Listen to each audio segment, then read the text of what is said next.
పౌలు అనబడి ఒక భక్తుడు ఉన్నారు కొత్త నిబంధనలో. ఆయన చాలా బలమైన ప్రార్థనాపరుడు. ఆయన ప్రార్థన చేస్తే దెయ్యాలు వణికాయి. ఆయన ప్రార్థన చేసినప్పుడు రోగులకు స్వస్థతలు కలిగాయి. ఎంత ప్రార్థనాపరుడు అంటే, దేవుని ఆత్మ అతనిని దమస్కు మార్గములో తాకగా ఆయన మొట్టమొదటగా జరిగించిన పని ఏంటంటే, పరిచర్య ఏంటంటే ప్రార్థనే. అననీయతో దేవుడు చెబుతారు, ఆయనతో మాట్లాడతారు. ఏమని? అక్కడికి వెళ్ళు, అక్కడ ఒక వ్యక్తి ఉంటాడు, ఆయన ఏం చేస్తూ ఉంటారంటే ప్రార్థన చేస్తూ ఉంటాడు అని పౌలు గురించి దేవుడు మాట్లాడారు.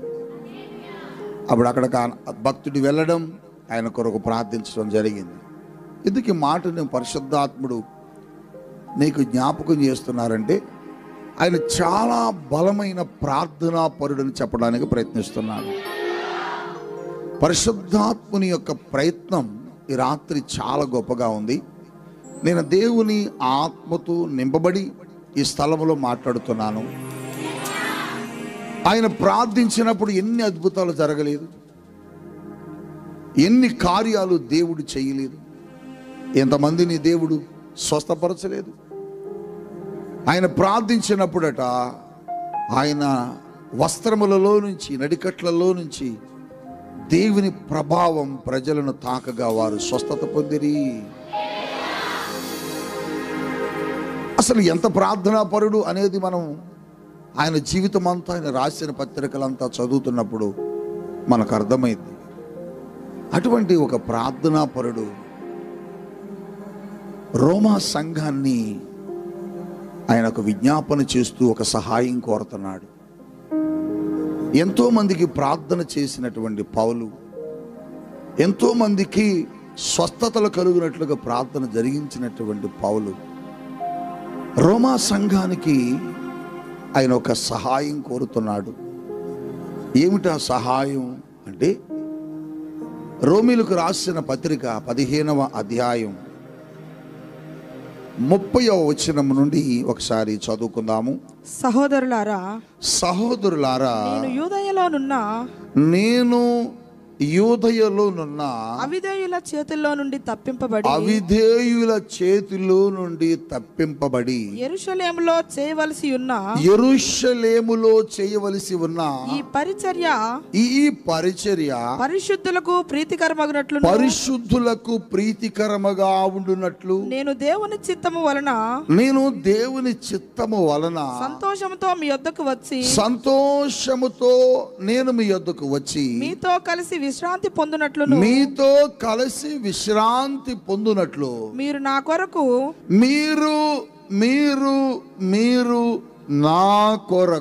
దేవునికి చేయు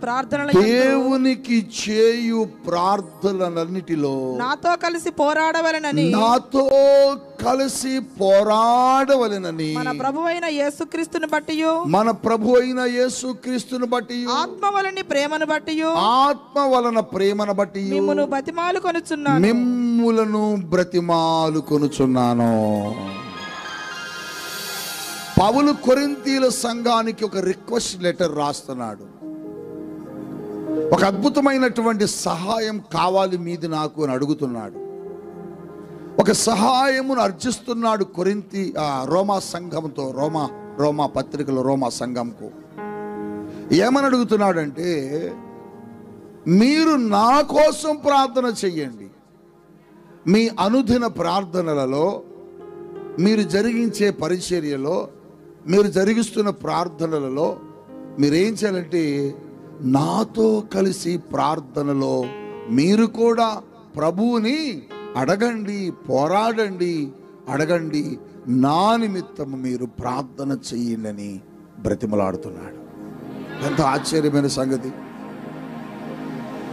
ఎంతో మందికి ప్రార్థన చేసినటువంటి దైవజనుడు, ఎంతో మంది కొరకు ప్రార్థన చేసే ఈ సేవకుడు, ఎంతో మంది కొరకు ప్రార్థన చేయగలిగినటువంటి సామర్థ్యత కలిగినటువంటి దైవజనుడు రోమాలో ఉన్న సంఘముతో, నా కోసం ప్రార్థించండి సంగమా, నాతో కలిసి దేవుని సన్నిధిలో మీరు కూడా దేవునితో పెనుగులాడండి నా నిమిత్తం.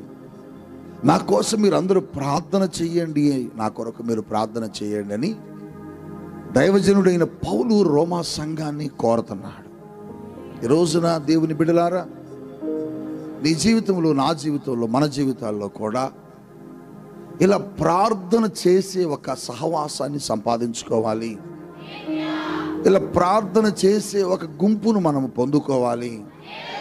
ఇలా ప్రార్థన చేసే వ్యక్తులను మనం పొందుకోవాలి. నీకు ఒక అలవాటు కావాలి. నీకు ఒక అలవాటు కావాలి. ఏమిటి అలవాటు అంటే, నువ్వు ఎక్కడికి వెళ్ళినా, ఏ ఇంటికి వెళ్ళినా, ఏ సహవాసం దగ్గరికి వెళ్ళినా, లేక నీకు ఎవరైనా ఒక ఆత్మీయమైన వ్యక్తి కలిసినప్పుడు నువ్వు ఆ వ్యక్తితో చెప్పవలసిన మాట ఏంటంటే, ఏం చీర కొన్నావు అక్క, ఈ సంవత్సరం బంగారం ఎంత కొన్నావు, ఈ సంవత్సరం ఎన్ని గృహాలు కట్టావు, ఈ సంవత్సరం డబ్బెంత దాచావు, బిడ్డల పెళ్లి చేసావా, అలాగుందా ఇలాగుందా అని వారితో చెప్పి కబుర్లు ప్రయాణమై తిరిగి రావటం కాదు. కానీ నువ్వు ఎప్పుడైనా ఒక ఆత్మీయుడిని కలిసినప్పుడు, ఒక ఆత్మీయురాలను కలిసినప్పుడు వారికి నువ్వు చెప్పాల్సింది ఏంటంటే, నా కొరకు నువ్వు ప్రార్థన చెయ్యి అని కోరాలి. నా కొరకు నువ్వు ప్రార్థన చెయ్యి, నా ఆత్మీయ జీవితం కొరకు ప్రార్థన చెయ్యి, నా సమస్య కొరకు నువ్వు ప్రార్థన చెయ్యి, నా కుటుంబం కొరకు ప్రార్థన చెయ్యి, నా బిడ్డల కొరకు నువ్వు ప్రార్థన చెయ్యి, నా ఆత్మీయ బ్రతుకు కొరకు, నా ఆత్మీయ జీవితం కొరకు నువ్వు ప్రార్థన చెయ్యని నీకు కలిసిన వ్యక్తులను నువ్వు అడగడం నేర్చుకోగలగాలి. కానీ మీకు చాలా మందికి అటువంటి అలవాటు లేదు. ఎందుకు లేదు నేను కూడా చెబుతాను. ఆ మాట కూడా పరిశుద్ధాత్ముడు చెబుతాడు. ఎందుకు లేదంటే, నేనే ఒక ప్రార్థన పరురాలను కదా, నేనే గంటల గంటల గంటల గంటల గంటల ప్రార్థన చేస్తాను మా ఇంట్లో. నేను ప్రార్థన చేస్తే భూమి ఊగిద్ది కదా, నేను ప్రార్థన చేస్తే దెయ్యాలు గజగజ గజ గజ గజ గజలు ఆడిపోతాయి కదా, నేను ప్రార్థన చేస్తే వణికిపోతుంది కదా భూమి. ఇంకా నాకు ఈవిడి ప్రార్థన నాకెందుకు, లేకపోతే ఈయన ప్రార్థన నాకెందుకు అని మనల్ని మనం హెచ్చించుకొని మనం ఎవరికి చెప్పం ఈ సంగతి. మరి పౌలు ప్రార్థన చేస్తే దెయ్యాలు వనకలే, పౌలు ప్రార్థన చేస్తే దురాత్మలు పారిపోలే, పౌలు నిలబడితే స్వస్థతలు జరగలే. పౌలును గురించి దెయ్యాలట ఉనికి నరకంలో ఒక పెద్ద మీటింగ్ పెట్టుకున్నాయట. మనల్ని కదపటానికి యేసుతో పాటు ఇంకొకడు వచ్చాడు. యేసు మనల్ని చికచికాగు చేసి ఇక్కడికి నెట్టేశాడు. మనం ఎట్లో గట్ట ఆయన వెళ్ళిపోయాడులే పరలోకానికి అనుకుంటే, మరలా అదే ఆత్మ కలిగిన ఒకడు వచ్చాడు. ఆయన పేరు పౌలు. పెద్ద పెద్ద కమిటీలు వేసాడు, పెద్ద పెద్ద మీటింగులు, సమావేశాలు, నరకమంతా హడావుడి. ఎవరి గురించి అంటే పౌలు గురించి. సాతాను సామ్రాజ్యాన్ని వణికించిన పౌలు రోమీ సంఘాన్ని అడుగుతున్నాడు, నా కోసం మీరు ప్రార్థన చేయండి. దైవజనాంగమా, ఎప్పుడన్నా నీ ప్రక్క వారితో ఈ మాట చెప్పావా? నువ్వెవరినైనా ఒక ఆత్మీయుడిని, ఆత్మీయురాలిని కలిసినప్పుడు ఎప్పుడైనాక నా కొరకు ప్రార్థించక్క, బాబాయ్ నా కోసం ప్రార్థించు, ఆంటీ నా కొరకు ప్రార్థించు, చెల్లి నా కొరకు ప్రార్థించు, తమ్ముడు నా కొరకు ప్రార్థించు అని ఎప్పుడైనా అడిగావా? లేదు. ఎందుకు అడగవంటే, నేనే పెద్ద ప్రార్థన. ఇంకేం నాకెందుకు? నువ్వేం ఫీల్ అయిపోతావంటే, నేను ఆమెను అడిగితే నేను ప్రార్థనలో బలహీనరాలని ఆమె అనుకుంటుందని నువ్వు అడగవు. కానీ పౌలు అడుగుతున్నాడు, నా కోసం మీరు ప్రార్థన చేయండి సంగమా. ఒకరిని అడగాలి. ఎందుకు అడగాలి అని పౌలు చెబుతున్నారు అంటే, ఎందుకు అడగాలని పౌలు చెబుతున్నారంటే, 30వ వచనములు అదే ప్రారంభంలో చదివించాను మాట. నేను ఎక్కడికి వెళ్తున్నాను? ఎక్కడికి వెళ్తున్నాడట? యూదయలో ఉన్న అవిధేయుల చేతిలో పడకుండా. బా, నేను పరిచర్య కొరకు బయటికి వెళుతున్నాను దైవజనాంగమా, నేను మూర్ఖుల మధ్యకి వెళుతున్నాను దైవజనాంగమా, నేను దేవుని ప్రేమ ఎరుగిన ప్రజల మధ్యకి వెళుతున్నాను దైవజనాంగమా, నేను కఠినమైన మూర్ఖుల మధ్యకి వెళుతున్నాను, వారి చేతిలో పడి నేను చనిపోకుండా తప్పించబడినట్లుగా నా కోసం మీరు ప్రార్థన చేయండి. నీ బిడ్డల కోసం నువ్వు చెప్పాలి ఇతరులకి, అక్క నా బిడ్డ రక్షణ పొందాలని ప్రార్థన చేయండి, చెల్లి నా బిడ్డ రక్షణ పొందాలని ప్రార్థన చేయి, నా కుమారుడు లోకములో ఉన్నాడు, నా భర్త త్రాగుడులో పాపములో ఉన్నాడు, అతడు ఎక్కడ పడిపోతాడో ఎక్కడ చనిపోతాడో, అపవాదు అతన్ని ఎక్కడ మింగేస్తుందో అని భయంగా ఉంది, నా భర్త రక్షణ కొరకు నువ్వు ప్రార్థన చెయ్యని, నీ భార్య రక్షణ కొరకు నువ్వు ప్రార్థన చెయ్యని, నీ బిడ్డల రక్షణ కొరకు మీరు ప్రార్థన చెయ్యండి అని ఆత్మీయులు కలిసినప్పుడు సహవాసంలో ఉన్నవారితో మీరు చెప్పవలసిన మాట ఏంటంటే, మా కుటుంబం కొరకు ప్రార్థన చెయ్యండి. చెబుతున్నా, నా మీద చాలా ప్రమాదకరమైనటువంటి పరిస్థితులు ఉన్నాయి సంగమా. నేను ప్రయాణాలు ఉన్నాను, నేను అనేక స్థలాలకు దేవుని కోసం వెళుతున్నాను, దేవుని పని కోసం వెళ్తున్నాను. ఏ సమయంలో సాతానుడు నన్ను మృంగాలను చూస్తున్నాడు, నన్ను నాశనం చేయాలని చూస్తున్నాడు, నన్ను చంపాలని చూస్తున్నాడు. కనుక నా ముందు చాలా దేవుని పని ఉంది. ఆ పని ఆగకుండా పని జరిగినట్లుగా నా కొరకు మీరు ఏం చేయాలంటే ప్రార్థన చేయాలి. సంఘానికి ఈరోజు ఎందుకు వచ్చావు? ఈ ఉపవాస ప్రార్థన దేనికి? ఈ ఆత్మక్షేమాభివృద్ధి ఉపవాస ప్రార్థనలు దేనికో తెలుసా? నువ్వు ఇతరుల కొరకు, నీ ప్రక్క ఉన్న వ్యక్తుల కొరకు, నీ ఎదుట ఉన్న వ్యక్తుల కొరకు, నీతో కలిసి సహవాసములో ఉన్న వ్యక్తుల కొరకు నువ్వు ప్రార్థన చేయటం కొరకే ఈ ఉపవాస ప్రార్థనలో. మీరు నేర్చుకోండి ఈ క్రమాన్ని, మీరు నేర్చుకోవాలి ఈ పద్ధతిని. మీరు చెప్పాలి, వెళ్ళేటప్పుడు షేక్ హ్యాండ్ ఇచ్చి ఆటో ఎక్కి వెళ్ళిపోయేటప్పుడు ఆవిడటు వెళుతుంది, నువ్వు ఇటు వెళ్ళిపోతున్నావు అనుకున్నప్పుడు చెప్పాల్సిన మాట ఏంటి తెలుసా? అక్క నా కోసం ప్రార్థన చేయి. నీ చివరి మాట అదే కావాలి, నీ చివరి మాట అదే కావాలి. మీరు విడిపోయేటప్పుడు, వెళ్ళిపోయేటప్పుడు, ఈ సహవాసం నుంచి బయటికి ఇంటికి వెళ్తున్నప్పుడు నా కోసం ప్రార్థన చేయి. దైవజనుడా నా కోసం ప్రార్థన చేయి. దైవజనురాలు ఎన్నిసార్లు నిలబడి ఇక్కడ మా కోసం ప్రార్థన చెయ్యండి అని చెప్పారు మీకు. మా కోసం, మా కుటుంబం కోసం, మా బిడ్డల కోసం ప్రార్థన చేయండి అని ఎన్ని మార్లు మీకు చెప్పారు. మేము ఎన్నిసార్లు బయటికి వెళ్ళేటప్పుడు ప్రతిసారి ఈ ప్రేయర్ టవర్లో ఉండి పనిచేసే పిల్లలకు, అమ్మా ఇదిగో మేము ఈ స్థలానికి వెళ్తున్నాం పరిచర్య కొరకు, ఈ ప్రయాణంలో ఉన్నాం మేము, మా కోసం మీరు ప్రార్థన చేయండి అని అనుక్షణము బిడ్డలతో చెబుతూ ఉంటాం. ఎందుకంటే మన కోసం ప్రార్థన చేసేవారిని ఒకరిని మనం సిద్ధపరచుకోవాలి. ఎందుకు వారు అంటే దేవుని యొక్క వాక్యములో వ్రాయబడ్డది. చూద్దామా? ద్వితీయోపదేశ కాండములో ఒక చక్కని మాట ఉంది, చూడండి. ఆ మాట 32వ అధ్యాయం 30వ వచనం చూడు. 32వ అధ్యాయం 30వ వచనాన్ని చదువు. తమ ఆశ్రయ దుర్గము వారిని అమ్మివేయని ఎడల, యెహోవా వారిని అప్పగింపని ఎడల. 30వ వచనమేనమ్మా, ద్వితీయోపదేశకాండ 32వ అధ్యాయము. చదువు నాన్న, 30వ వచనం చదువు. అదే తమ ఆశ్రయ దుర్గము, తమ ఆశ్రయ దుర్గము వారిని అమ్మివేయని ఎడల, వారిని అమ్మివేయని ఎడల, యెహోవా వారిని అప్పగింపని ఎడల, ఒకడు ఎట్లు 1000 మందిని తరుమును, 1000 మంది తరుమును, ఇద్దరు ఎట్లు 10,000 మందిని పారదోలుదురు. 10,000 మంది పని పారద్రోలును. గట్టి ఒకసారి వెళ్ళండి. మీకు అర్థం కాలేదు, మీకు అర్థం కాలేదు, నాకు అర్థమైంది. ఒకడట ఎంతమందిని తరుముతాడట? 1000 మందిని. నీ ఒక్క ప్రార్థన 1000 మందిని తరిమితే, ఇద్దరు కలిసి ప్రార్థించే ప్రార్థన 10,000 మందిని తరుముతారు. అందుకనే నీ ఎదుటి వ్యక్తిని ప్రార్థన చేయమని అడగాలి.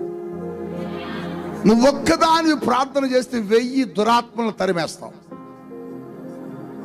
1000 ప్రమాదముల నుంచి నువ్వు తప్పించబడతావు, 1000 భయంకరమైనటువంటి పరిస్థితుల నుంచి నువ్వు తప్పించబడతావు, 1000 మంది శత్రువులను నీ మీదకి వచ్చేవారు నువ్వు తరమగలుగుతావు, నువ్వు ఒక్కదాని అయితే. అదే నువ్వు ఎవరికైనా నా గురించి ప్రార్థన చేయని మరొక వ్యక్తికి చెబితే, మీరిద్దరు కలిసి ప్రార్థన చేయడం ప్రారంభిస్తే, మీరిద్దరు ఎంతమందిని తరిమేస్తారంటే 10,000 మంది శత్రువులు తరిమేస్తారు. హల్లెలూయా. అందుకోసమే పౌలు అంటున్నాడు, నేను ఒక్కడినైతే 1000 మందినే తరుముతాను. దైవ జనాంగమా, బిడ్డలారా, మీ ప్రార్థన నాతో కలిసిందనుకో, నేను 10,000 మంది శత్రువుల్ని తరుముతాను. హల్లెలూయా, హల్లెలూయా, హల్లెలూయా. లేవికాండం 26వ అధ్యాయం 8వ వచనంలో కూడా ఇదే మాటను భక్తుడు రాస్తున్నాడు. చూడు, ఆ మాట కూడా చదవండి. లేవికాండం 26వ అధ్యాయం 8వ వచనంలో కూడా ఇదే మాట చెప్తున్నాడు. చూడండి ఆ మాట కూడా. మీలో ఐదుగురు 100 మందిని తరుముదురు, 100 మందిని తరుముదురు, 100 మంది 10,000 మందిని తరుముదురు. గట్టిగా చప్పలు కొట్టండి.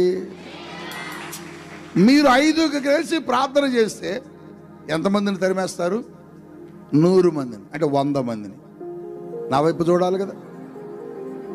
మీ 5 కలిసి ప్రార్థన చేశారనుకో, ఎంతమందిని తరిమేస్తారు? శత్రువుల్ని 100 మందిని తరిమేస్తారు. అదే మీరు 100 మంది కలిసి ప్రార్థన చేశారనుకో, ఎంతమంది శత్రువులు తరిమేయచ్చు? 10,000 మంది శత్రువులు తరిమేయచ్చు.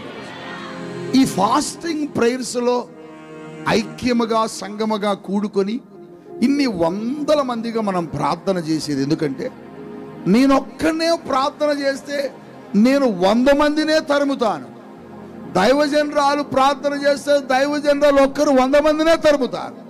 కానీ మనందరముగా 100 మందిగా చేరి కనుక ప్రార్థన చేస్తే భద్రాచలం ప్రాంతంలో ఉన్న 10,000 మంది సాతాను గుంపులను తరిమేయవచ్చు. హల్లెలూయా, హల్లెలూయా. అందుకొరకే దైవజనాంగమా,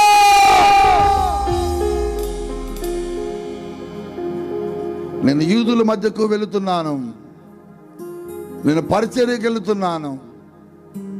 నా మీద శత్రువు చాలా భయంకరమైన పన్నాగం పన్నున్నాడు, నన్ను ఎక్కడ మిరిగివేయాలా అని చూస్తున్నాడు. కనుక నా కొరకు మీరేం చేయాలి? ప్రార్థన. ఈరోజు మీరు నేర్చుకోవాలి ఈ క్రమం. మీరు రావడం పోవడం ప్రార్థన చేసుకుని వెళ్ళిపోవడం కాదు. మీరేం చేయాలంటే ఒకరి కొరకు ఒకరు ప్రార్థన చెయ్యాలి. నువ్వు ఒక్కదానివైతే నీ ఇంటిలో ఉన్న ఆ చీకటిని పారద్రోలలేవు. నువ్వు ఒక్కడివి ప్రార్థన చేస్తే అద్భుతాలు జరగవు. నీ శక్తి సరిపోదు. నువ్వేం చేయాలి తెలుసా? కొద్దిమంది సమూహముని ఏర్పరచుకోవాలి, ప్రార్థనా గుంపుని. చూడు, యెహోషాపాతు దగ్గరగా శత్రువులు వచ్చి ఆ దేశం మీద పడినప్పుడు 3 రాజ్యాల వారు వచ్చి పడ్డారు. 3 రాజ్యాల వారు. యెహోషాపాతు అయోమయమైపోయాడు. ఏం చేయాలో అర్థం కాలే. దేవుని సన్నిధికి వచ్చి అడిగాడు, అయ్యా మా బలము సరిపోదు, మా శక్తి సరిపోదు, మేమేం చేయాలో మాకు అర్థం కావట్లేదు అయ్యా అన్నప్పుడు దేవుడు మాట్లాడాడు యెహోషాపాతుతో, మీరేమి కంగారు పడొద్దు, మీరు గుంపులుగా మీరు నిలబడండి, మీ పక్షమున యెహోవా యుద్ధము చేస్తాడు. ఎందుకని అంటే వచ్చిన సైన్యము పెద్దది, వచ్చిన సైన్యము ఎక్కువగా ఉన్నారు, మేమేమో తక్కువగా ఉన్నాం అని బాధపడుతుంటే భయపడుతుంటే, తక్కువగా ఉన్నామని భయపడొద్దు. మీరు కలిసి ప్రార్థన చేస్తే, కలిసి దేవుణ్ణి స్తుతిస్తే యెహోవా కృప నిరంతరము ఉండును అని ఆ యెహోషాపాతు అక్కడ ఉన్న వాళ్ళందరితో పలికించడం ప్రారంభించినప్పుడు వచ్చిన 3 రాజ్యాల శత్రువులు ఏమయ్యారంటే పారిపోయారు. ఈరోజు నువ్వు నేర్చుకోవాల్సిన క్రమం ఏంటి? ఇతరులకు నువ్వు కూడా ప్రార్థన చేయమని చెప్పాలి. ఇతరులను నువ్వు కూడా ప్రార్థన సహాయం కోరాలి. పౌలది చెబుతున్నాడు, నేను యూదయల మధ్యకు నేను వెళ్తున్నాను. చాలా భయంకరమైన మనుషులు వాళ్ళు, చాలా కఠినమైన మనుషులు వాళ్ళు, చాలా ప్రమాదకరమైన మనుషులు వాళ్ళు. సంగమా, వాళ్ళు ఎంత భయంకరులు అంటే చెప్పలేము, చంపేసేటట్టున్నారు నన్ను అక్కడికి పోతే. కనుక నా కొరకు మీరు ఏం చేయాలి? ప్రార్థన. నా కొరకు మీరు ప్రార్థన చేస్తే నేను తప్పించబడతాను, తిరిగి నేను మరలా మీ దగ్గరకు వస్తాను, నేను మీతో కలిసి దేవుని సన్నిధిలో పరిశుద్ధుల సహవాసములో విశ్రాంతి పొందుతాను, నేను మీతో మరలా కలిసి దేవుని పరిచర్య చేయగలుగుతానని పౌలు రోమా సంఘానికి చెబుతున్నాడు. ఈరోజున నీ కుటుంబం కోసం ప్రార్థన చేయమని ప్రక్క వ్యక్తికి చెప్పాలి. నీ కుటుంబం నిమిత్తము ప్రార్థన చేయమని నీ ఎదుటి వ్యక్తిని కోరాలి. కానీ మీరు కోరరు. ఒకసారి ఒక సహోదరి చాలామంది అందరూ లైన్లో వచ్చి ప్రార్థన చేయించుకొని వెళ్తున్నారు. ఆవిడ రావట్లేదు. ఆవిడ రావట్లేదు. అక్క ప్రార్థన చేయించుకోవచ్చు నువ్వు కూడా అంటే, రోజు ఎందుకు వాళ్ళ దగ్గరకు ప్రార్థనకు మనం చేసుకోలేమా అందట. మీలోనే రోజు ఎందుకు డాడీ వాళ్ళ దగ్గరికి మనం ప్రార్థనకి లైన్లో నిలబడటం, మనం చేసుకోలేము మన ప్రార్థన. ఆమె ఒక్కతే ప్రార్థన చేసినట్టుంది. అందుకే నా ఇంట్లో దెయ్యాలు ఇంకా తాండవించింది భయంకరంగా. ఆ కుటుంబం ఫలించలే, ఆ కుటుంబం ఆశీర్వదించబడలే, ఆ కుటుంబంలో దేవుని కార్యాలు జరగడంలే. కారణం ఏంటంటే ఆమె హృదయంలో ఏముందంటే, నేను ప్రార్థన చేయలేనా, నాకు తెలియదా ప్రార్థన చేయటం. మరి పౌలుకి తెలియదా ప్రార్థన చేయటం? పౌలుకు రాదా ప్రార్థన చేయటం? ఎందుకు ప్రార్థన గోపురాలకు ఫోన్లు చేస్తుంటారు చాలామంది, మా కోసం ప్రార్థన చేయండి అయ్యా అని. ఎంతమంది వచ్చి మా దగ్గరకు వచ్చి మా కొరకు ప్రార్థన చేయండి అయ్యా అని అడుగుతుంటారు. ఎన్ని సభలకు వెళ్ళినప్పుడు వచ్చి మా నిమిత్తం ప్రార్థన చేయండి దైవజనుడు అని అడుగుతుంటారు. ఎందుకంటే వారి ప్రార్థనతో పాటు మన ప్రార్థన కూడా కలిస్తే వారైతే 1000 మందినే తరిమేస్తారు. కానీ ఇంకొక వ్యక్తి కూడా మన ప్రార్థనకు తోడుగా ఉంటే మనం 10,000 మంది దురాత్మల్ని, 10,000 మంది శత్రువులను తరమగలుగుతామని ఒక నమ్మకం. అందుకని ఈరోజు నీ కుటుంబం కోసం నీ ప్రక్క వ్యక్తులకు ప్రార్థన చేయమని నువ్వే చెప్పాలి, అడగాల. ఏం చీర కొనవక్క, ఏం బంగారం కొనవక్క, ఏం కూరక్క, ఏం వస్తువులు కొనవు, ఇవి కాదు. ఇవన్నీ పనికిమాలిన పనులు, ఇవన్నీ పనికొచ్చేవి కావు. పనికొచ్చే మాట ఏంటంటే నా కోసం ప్రార్థన చేయని చెప్పడం. హల్లెలూయా చెప్పండి. హల్లెలూయా, హల్లెలూయా. నువ్వు అడగాలి. అందుకనే అయ్యా దైవజనుడి దగ్గరకు వచ్చినప్పుడు, దైవజనుడా నా కోసం మీరు ప్రార్థన చేయండి, నా నిమిత్తము మా కుటుంబం కోసం ప్రార్థన చేయండి. నీ ప్రక్క వ్యక్తితో చెప్పాలి, సహోదరి నా కుటుంబం కోసం నువ్వు ప్రార్థన చేయి, సహోదరుడా నా కుటుంబం కోసం, నా భర్త కోసం, నా బిడ్డల కోసం ప్రార్థన చేయని అడగాల. ప్రార్థన సహవాసం కోరుకోవాలి. ప్రార్థన సహవాసం మనం కోరుకోవాలి. పౌలు ఇంకొక మాట రాస్తున్నాడు కొరింథీ సంఘానికి 2వ పత్రికలో. మనం మొదటి అధ్యాయం చూద్దాం. ఆ మాట కూడా 8వ వచనం నుండి చూద్దామా? సహోదరులారా, ఆసియాలో మాకు తటస్థించిన శ్రమను గూర్చి మీకు తెలియకుండా మాకు ఇష్టం లేదు. మీకు తెలియకుండా నాకు ఇష్టం లేదు. అదేదనగా, అసలు మీకు ఒక విషయం చెప్పాలి. ఆసియాలో మాకు భయంకరమైన శ్రమ కలిగింది. నా వైపు చూడాలి. ఆసియాలో పౌలుకి భయంకరమైన శ్రమ వచ్చిందట. అది మీకు నేను చెప్పకుండా ఉండలేను, చెబుతాను. ఏమిటంటే మేము బ్రతుకుతామని నమ్మకం లేక, మేము బతుకుతాం అనుకోలేదయ్యా బాబు. ఏమిటి ఆ శ్రమ? మాకు కలిగిన పరిస్థితి భయంకరమైన ఉపద్రవం. అంటే మేము బ్రతుకుతామని నమ్మకం లేక, బ్రతుకుతామనుకోలే. మేము బ్రతుకుతామనుకొని బట్ట కడతామని, మళ్ళీ మీకు దగ్గరకు వస్తామని, కొరింథీ సంఘమా మీ దగ్గరకు వస్తామని, మిమ్మల్ని కలుసుకుంటామని మేము అనుకోలే. ఏం జరిగిందంటే మా శక్తికి మించిన అత్యధిక భారము వలన కృంగిపోతిమి మరియు మృతులను లేపు దేవుని అంతే గాని మా యందే మేము నమ్మిక ఉంచుకున్నట్లు మరణమగుదుమను నిశ్చయంగా ఇక మేము చచ్చిపోదాం అనుకున్నాం. మా మట్టుకు మాకు కలిగి ఉండెను. ఆయన అట్టి గొప్ప మరణం నుండి మమ్మల్ని తప్పించెను. ఆయన అట్టి గొప్ప భయంకరమైన మరణము నుండి దేవుడు మమ్మల్ని ఏం చేశాడు? తప్పించాడు. ఎందుకు తప్పించాడు చెబుతున్నాడు అక్కడ. మా కొరకు ప్రార్థన చేయటం వలన. అదుగో మీరు మా కొరకు ప్రార్థన చేయడాన్ని బట్టి. హల్లెలూయా చెప్పండి. హల్లెలూయా. ఓ కొరింథీ సంఘమా, ఆసియా ఖండానికి మేము సువార్తకు వెళ్ళినప్పుడు ఆసియా ఖండంలో మాకు జరిగిన ప్రమాదం, మమ్మల్ని భయంకరంగా హింసించారు, ప్రమాదాలు జరిగినాయి. అసలు మేము బ్రతికి మళ్ళా మీ దగ్గరకు వస్తామనుకోలే. కానీ దేవుడు ఆ ప్రమాదము నుండి మమ్మల్ని ఏం చేశాడు? తప్పించాడు. ఎందుకు తప్పించాడు తెలుసా? మా కొరకు మీరు చేసిన ప్రార్థన.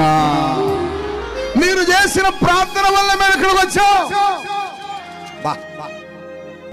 పౌలు అంటున్నాడు, మేము బ్రతికి బట్టగట్టామంటే కారణం మీరు మా కొరకు ప్రార్థన చేశారు.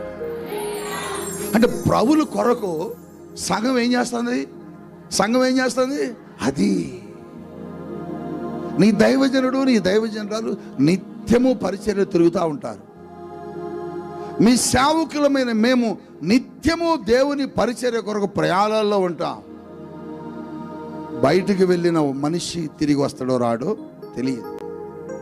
అన్ని ప్రమాదాలు బయట, అంత విపత్కరమైన పరిస్థితులు బయట.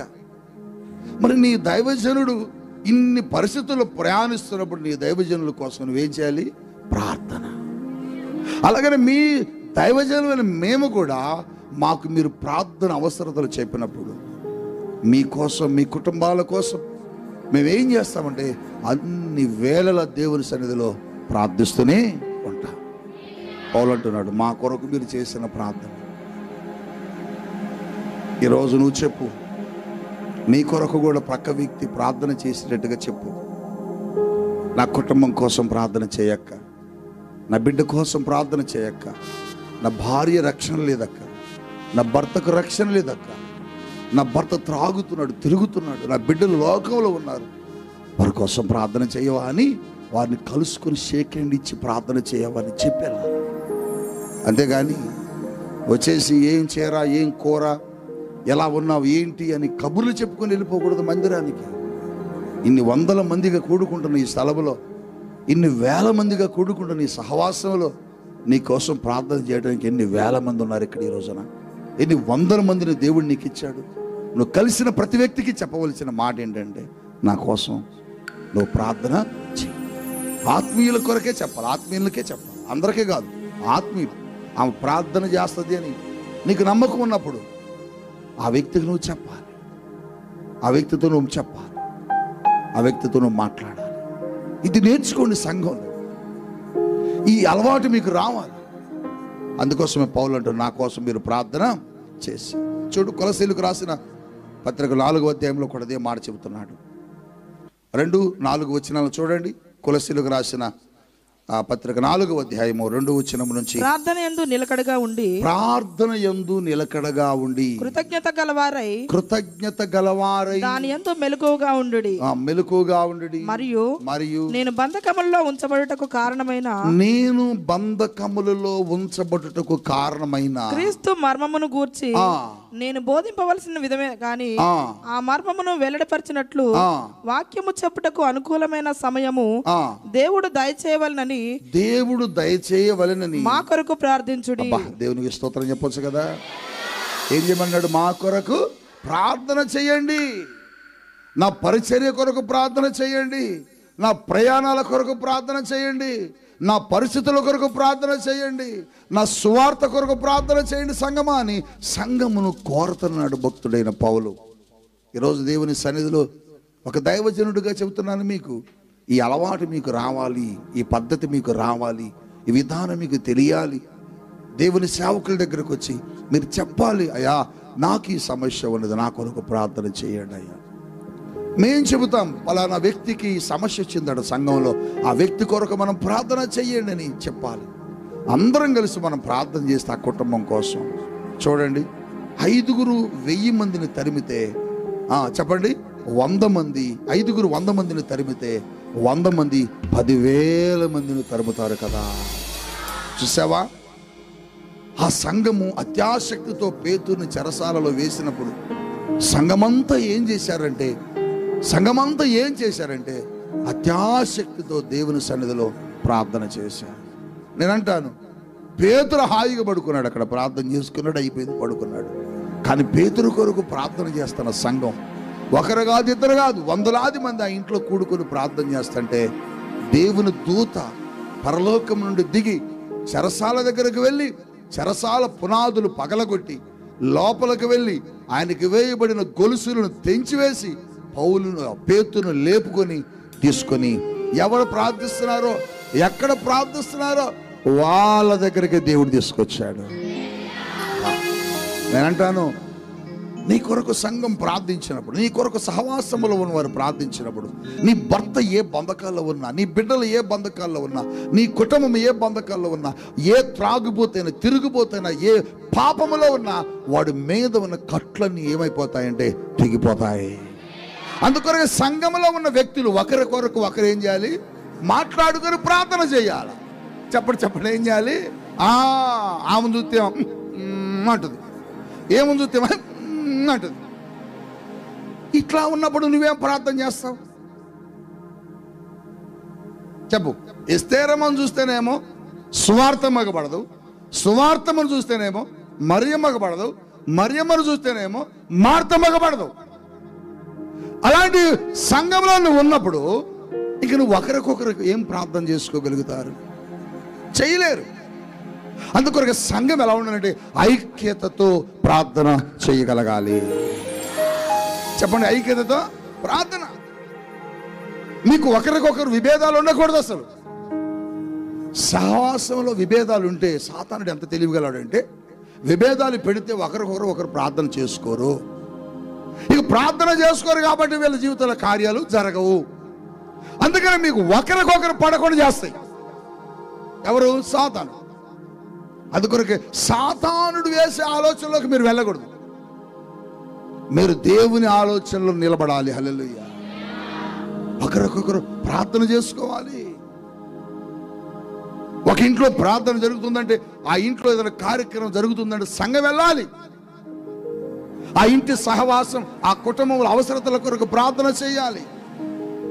ఆ వ్యక్తి బలహీనతతో ఉన్నాడని మా సంఘంలో ఎవరైనా చెబితే సంఘం అంతా ఏం చేయాలి తెలుసా? వచ్చి అసలు ఉపవాసం ఉండి ప్రార్థన చేయాలి. ఆదిమ సంఘములో భక్తులు నేర్పిన క్రమం అదే సంఘానికి. సంఘాన్ని నేర్పింది. పేతురు నేర్పబట్టే కదా పేతురు కొరకు ప్రార్థన చేసింది. పేతురు చెరసాల్లో వేస్తే సంఘం అంతా ప్రార్థనలో ఉండమని పేతురేం చెప్పాలి? అప్పుడు పేతురేం కబురు చేయాల, ఫోన్ చేయాల, సంఘమా నా కోసం ప్రార్థన చేయండి, వాట్సాప్ పెట్టలే, మెసేజ్ ఏం పెట్టలే, తీసుకెళ్ళి అనబడేశారు. వీళ్ళందరూ సంఘం అంతా మన అయ్యగారు అంటే ఇంకా అయ్యగారు తీసుకెళ్ళి అనబడేశారు. రేపు చంపేస్తారట పేతురు గారు. అమ్మో, మన దైవజనుడు పోతే ఎట్లా? అప్పటికే మనం ఒక అతను కోల్పోయాం సహవాసంలో. ఒక పెద్ద దైవజనుడు, బలమైన సేవకుని కోల్పోయింది అప్పటికే సంఘం. ఒక బలమైన సేవకుని, ప్రార్థనా పరుని కోల్పోయింది సంఘం. ఇప్పుడు పేతురు గారు కూడా పోతే మన పరిస్థితి ఏం కావాలా? రండి మనందరం ప్రార్థన చేద్దాం. అందరూ వచ్చేసి ఒక ఇంట్లో కూర్చొని తెల్లవారు ప్రార్థన చేస్తారు. ఎంత ప్రార్థన చేస్తున్నాడు? తలుపు కొట్టేది కూడా వినపట్లేదట, తలుపు కొడుతున్నది కూడా వినబడనంతగా ప్రార్థన చేస్తున్నారండి. దేవుడు కార్యం చేయలేదా? అందుకొరకే నీ ప్రక్క వ్యక్తికి నువ్వు నేర్పు, అక్క నా కోసం నువ్వు ప్రార్థన చేయి. ఇది ఒక మంచి సహవాసం కదా. నువ్వెవరో నాకు తెలియదు, నేనెవరినో మీకు తెలియదు, మీరు కూడా ఎవరికెవరో తెలియదు. కానీ మీరందరూ ఒక సహవాసంలోకి ఎలా చేరగలిగారంటే దేవుని ఏర్పాటును బట్టి. దేవుని ఆలోచన ఎంత గొప్పగా ఉంటుందో మీకు తెలియదు బిడ్డ. దేవుని ప్రణాళికలు ఎంత అద్భుతంగా ఉంటుందో నీకు తెలియదు. ఒక సమూహముగా, ఒక సహవాసంగా ఎందుకు దేవుడు తీసుకొస్తాడంటే ఒకరికొకరు సహవాసంలో ఉండి బలాన్ని పొందుకొని ఐక్యతతో, ప్రేమతో దేవుని యొక్క రాజ్యాన్ని కడతారని మిమ్మల్ని అందరూ ఒక సహవాసంలో చేర్చాడు దేవుడు. అందుకని ఒకరికొకరు మీరు ఏం చేయాలి చెప్పండి? ప్రార్థన. మాట్లాడకుండా వెళ్ళిపోతున్నా, అక్క ఎప్పటి నుంచి వస్తున్నావు, నీ పేరేంటి అక్క? కొంతమంది వెనక నుంచి వస్తారు, వెనక నుంచి వెళ్ళిపోతున్నారు. అసలు వాళ్ళు ఎవరితో మాట్లాడరు. ఏంటంటే మేము ఎవరితో మాట్లాడడం మాకు వాళ్ళు ఏం తెలియదు అనకూడదు. వచ్చి అందరితో పరిచయం చేసుకుని, నా పేరు ఫలానా, నేను ఫలానా ఊరి నుంచి వస్తాను, నేను మన సహవాసంలో నేను రావాలని ఆశ ఉంది, ఇంత క్రమం కలిగిన పరిచయం నేను ఉండాలని ఆశ ఉంది, ఇదిగో నేను వస్తున్నా, నా పేరు ఇది, నా కోసం ప్రార్థన చేయి. నీకు ఎప్పుడైనా ఏదైనా సమస్య రాగానే దైవజనులకి నువ్వు కబురు చేస్తే దైవజనులు ఏం చేస్తారంటే సంఘంలో ఉన్న ప్రార్థనా యోధులకు తెలియజేస్తాం. వాళ్ళందరికీ మేము తెలియజేస్తాం. మేము వెంటనే పాస్ చేస్తాం మెసేజ్. ప్రేయర్ టవర్లోకి వచ్చే పిల్లలకు వెంటనే మెసేజ్ మేము పాస్ చేస్తాం, పలానా సమస్యలో పలానా కుటుంబం ఉన్నది, ప్రార్థన చేయండి. చూడండి, పౌలు కోసం కొరింథీ సంఘం ప్రార్థించింది, రోమా సంఘం ప్రార్థించింది. ఒక రోజున ఈ ప్రార్థన పౌలుకి ఎంత ఉపయోగపడిందంటే, పౌలు రోమాకి వెళ్తున్నాడు, ఇటలీకి ప్రయాణమయ్యాడు. సంఖ్యలు వేయబడి ఉన్నాయి పౌలుకి. సంఖ్యలు వేయబడి ఓడలో ప్రయాణం అవుతున్నారట. అపోస్తల కార్యాలు 27వ అధ్యాయంలో. వారు ఎంత భక్తి కలిగిన వాడు, పౌలు ఎలాంటి సేవకుడో ఒక్క మాట మీకు నేను చెప్పాలని పరిశుద్ధాత్మ చేత ప్రేరేపించబడుతున్నాను. ప్రయాణాల్లో ఉన్నాడు పౌలు. తీసుకొని వెళుతున్నారు పౌలుని, ఖైదీగా తీసుకుని వెళ్తున్నారు, శిక్షించడానికి తీసుకుని వెళ్తున్నారు. అటువంటి తరుణంలో పౌలు వాడలో ప్రయాణం అవుతున్నాడు. 27వ అధ్యాయం ఆయన 9వ వచనంలో ఒక మాట రాశాడు. ఆ మాట ఎంత అద్భుతంగా ఉందో చూద్దామా. చాలా కాలమైన తర్వాత, చాలా కాలము అయిన తర్వాత, ఉపవాస దినము కూడా, ఉపవాస దినము కూడా అప్పటికి గతించినందున, ఏంటట, అప్పటికి గతించినందున. మీరు గమనించండి, ఎక్కడున్నాడు పౌలు అంటే వాడలో ఉన్నాడు, ప్రయాణంలో ఉన్నాడు. ఆయన శిక్షించబడటానికి తీసుకెళ్తున్నారు, కొట్టడానికి తీసుకెళ్తున్నారు, ఆయన అధికారుల ముందు నిలబెట్టి ప్రశ్నించడానికి తీసుకెళ్తున్నారు. అటువంటి ప్రయాణంలో కూడా పౌలు తన క్రమాన్ని, ఉపవాస ప్రార్థనని జరిగించాడండి. చూసావా? అంటే వారు ఆ పద్ధతిని విడిచిపెట్టట్లా. నాకు రేపు డ్యూటీ ఉంది, నేను ఫాస్టింగ్లో ఉండలేను, రేపు నాకు ఆఫీసులో వర్క్ ఉంది, నేను ఫాస్టింగ్లో ఉండలేను, రేపు నేను ప్రయాణం చేయాల్సింది చాలా ఉంది, ఫాస్టింగ్లో ఉండలేను అని అనకూడదు. నువ్వు ఫాస్టింగ్లో ఉండాలి అనుకున్నప్పుడు అది ప్రయాణమైనా సరే, ఉద్యోగమైనా సరే, బాధ్యత అయినా సరే, పని అయినా సరే, వేరేదైనా సరే, నీ ఫాస్టింగ్ని కొనసాగిస్తూనే ఉండాలా. హల్లెలూయా. ఆయన ప్రయాణంలో ఉపవాసం ఉన్నాడండి. ఆయన ప్రయాణంలో ఉపవాసం ఉంటే ఆ టైంలో వాడ పగిలిపోయి ఒక పెద్ద ప్రమాదానికి గురైంది, ఒక భయంకరమైన ప్రమాదానికి గురైంది. వెళ్ళి ఓ సముద్రములో ఒక కొండ లోపల ఉన్న దీవి గుద్దుకున్నది. లోపల వాడంతా ఏమైందట, బ్రద్దలైపోయిందట, మొక్కలు మొక్కలైపోయిందట. సుమారుగా ఆ వాడలో 276 మంది ప్రయాణికులు ఉన్నారట. పౌలుతో పాటుగా 276 మంది ప్రయాణికులు ఉన్నారట. వాళ్ళందరూ అనుకున్నారట, ఇక చచ్చిపోతాం మనం, ఖచ్చితంగా మనం ఇంక అయిపోయినట్లే. ఈ మధ్యరాత్రి వేళ ఈ సముద్రములో ఈ వాడ పగిలిపోయింది, నీరన్నీ లోపలికి వస్తున్నాయి, ఇక మనం బ్రతుకుతామని ఆశ లేదు అని వాళ్ళు గగ్గోలు పెట్టి కేకలేడుతుంటే పౌలు అంటున్నాడు, మీరు భయపడకండి, నేను రాత్రి ప్రార్థన చేశాను, నాతో దేవుడు దూత వచ్చి మాట్లాడాడు. ఏమన్నాడు తెలుసా? పౌలా, నీవు రేపు అక్కడికి వెళ్ళి వారి ముందు నిలబడవలసిన అవసరం ఉన్నది అని చెప్పాడు. అంటే దేవుడు నన్ను తీసుకుని వెళ్తానని చెప్పాడు, అంటే నాతో పాటు మీరు కూడా వస్తారు అని చెప్పాడు. అందుకని అక్కడ రాయబడ్డది ఆ మాట 27వ అధ్యాయంలో చివరికి వచ్చినప్పుడు ఆయన అంటాడు, 44వ వచనం, 40 వారిలో కొందరు పలకల మీదను, కొందరు ఓడ చెక్కల మీదను పోవలని ఆజ్ఞాపించను, ఈలాగు అందరూ తప్పించుకొని దరి చేరిరి. అందరూ తప్పించుకున్నారట. చెప్పండి చెప్పండి, ఆ ప్రమాదం నుంచి అందరూ, చెప్పండి, ఆ ప్రమాదం నుంచి అందరూ ఎలా తప్పించబడ్డారో నీకు తెలుసా? ఇదిగో పౌలు కోసం సంఘము ప్రార్థన చేసింది. పౌలు కొరకు అనేక మంది సంఘాలు స్థాపించబడ్డాయి కదా. పౌలు అనేక సంఘాలను స్థాపించాడు కదా. ఆ సంఘస్థులందరూ పౌలు ప్రయాణాల కొరకు ప్రార్థన చేశారు. అంత పెద్ద ప్రమాదం నుండి దేవుడు పౌలును తప్పించాడు. నీ భర్త ఏ ప్రమాదంలో ఉంటాడో, దేశంలో ఉన్న వ్యక్తులకు, ప్రార్థన యూదులకు, దైవజనులకు నువ్వేం చేయాలి? చెప్పాలి, అడగాలి. అక్క నా కోసం నీ ప్రార్థనలో జ్ఞాపకం చేసుకో. అప్పుడు మీరేం చేయాలి సార్? ఎప్పుడైనా నీ కొరకు ఎవరైనా అలా చెప్పినప్పుడు, మోకరించినప్పుడు, మీ ఇంట్లో ప్రార్థన కొరకు వారిని జ్ఞాపకం చేసుకో. ఓ గంట సేపు ఏం చేయవసరలా. ఉదాహరణకి దీవెన అనబడే ఒక వ్యక్తి నీ కొరకు ఏదైనా చెప్పినప్పుడు, ప్రభువా దీవెన ఈ సహాయం అడిగింది, ఈ ప్రార్థన అవసరత అడిగిందయ్యా, నేను ప్రార్థిస్తున్నాను, ఆ బిడ్డని జ్ఞాపకం చేసుకో. ఒక చిన్న మాట, హల్లెలూయానండి, చాలు. ఎక్కువేం అవసరం. ఆమె కోసం నువ్వేమి పేపర్ల ప్రార్థన చదవ అవసరంలా. అలా ఒకరు, ఇద్దరు, ముందు 10 మంది, 20 మంది, 50 మంది, 100 మంది చేశారనుకో, 100 మంది ఎన్ని అద్భుతాలు జరుగుతాయి. 200 మంది ప్రార్థన చేస్తే ఎన్ని అద్భుతాలు జరుగుతాయి. 500 మంది సంఘం ప్రార్థన చేస్తే ఎన్ని అద్భుతాలు జరుగుతాయి. ఇన్ని 100 మంది కలిగి నీ సంఘం ప్రార్థన చేస్తే ఎన్ని అద్భుతాలు జరగాలి. ఎంతమంది రక్షణ పొందాలి, ఎంతమంది సువార్తను ప్రకటించాలి, ఎన్ని కుటుంబాల్లోకి రక్షణ సువార్త వెళ్ళాలి, ఎన్ని ప్రాంతాలు ఈ సువార్తతో నింపబడాలి. ఈ భద్రాచలం పరిసర ప్రాంతాలు, ఈ ఖమ్మం జిల్లా, భద్రాద్రి జిల్లాలో ఎంత సహవాసం మంది విస్తరించాలి. మన కోసమే ప్రార్థన చేసుకోండి, ఇతరుల కోసం చెయ్యం. ఇతరుల కోసం కూడా చెయ్యం. ఇతరుల కొరకు కూడా నువ్వు ప్రార్థన చేయి. ఎందుకు ఈ ఉపవాస దినాలు? ఇది నువ్వు నేర్చుకో. ఈరోజు ఇది నీతో దేవుడు ఇది మీకు లేదు అని దేవుడు మాట్లాడుతున్నాడు. ఈ ఆనవాయితీ, ఈ అలవాటు, ఈ పద్ధతి, ఈ సాంప్రదాయం మీకు లేదు. అందుకొరకు మీరు నేర్చుకోండి. ఇతరుల కొరకు ప్రార్థన చేయడం నేర్చుకోండి. ఇతరులు చెప్పినప్పుడు ప్రార్థన చేయడం నేర్చుకోండి. ఇతరులకు ప్రార్థన చేయమని చెప్పడం నేర్చుకోండి. వచ్చినప్పుడు వా మొహం నువ్వు చూడకుండా, నీ మొహం ఆమె చూడకుండా, ఒకరికొకరు ఎడబాటు, అటు చూస్తూ ఇటు చూస్తూ అటు చిచ్చి ఏమతామని మాట్లాడి గ్రూపు కట్టి గ్రూపులు పరలోకానికి వెళ్ళవు. మీ గ్రూపులు పరలోక రాజ్యం చేరు బిడ్డ. ఒకవేళ అలాంటి తత్వంతో మీలో ఎవరైనా ఉంటే ఆ పద్ధతి మానేసి ఒకరికొకరు సహవాసం కలుసుకొని ప్రార్థన చేసుకుంటే, మీ కుటుంబాల కోసం ప్రార్థన చేస్తే అబ్బా ఎంత సంతోషం. సాతానుడు మీ ఇంట్లో నుంచి మీరు తరిమి వేయగలుగుతారు. చూడండి, ఒకరట 10 మందిని తరిమితే 10 మంది కలిస్తే 1000 మందిని తరిమేయచ్చు. నువ్వు ఒక్కదానివే ప్రార్థన చేస్తే నీ ఇంట్లో దయ్యాన్ని, నువ్వు ఒక దయ్యాన్ని పారద్రోలుతావు. కానీ నీ కొరకు ఒక 10 మందిగా కలుసుకొని ప్రార్థన చేస్తే నీ ఇంటిని నాశనం చేస్తున్న 100 దెయ్యాలను 1000 దెయ్యాలను నువ్వు పారద్రోలగలవు. ఆ సమూహాన్ని నువ్వు జయించగలవు, త్రోసివేయగలవు. అందుకొరకు సంగమా, మీరు ఒకరికొరకు ఏం చేయాలి?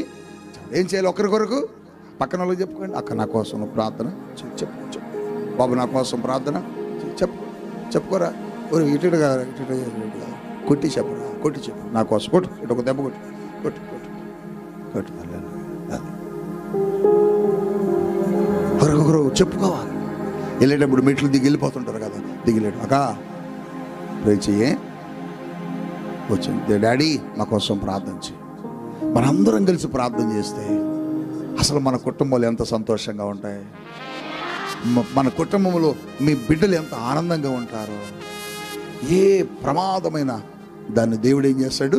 తప్పిస్తాడు. పౌలంటలా మేము ఆసియాలో అసలు ఎంత ప్రమాదం జరిగిందో చెప్పకుండా ఉండలేనా? రండి చెబుతా. కమిటీ చేశాడు అక్కడ. రండి. అసలు ఏంటంటే అసలు చచ్చిపోయాడమే అబ్బా. ఏం జరిగిందయ్యా? అబ్బో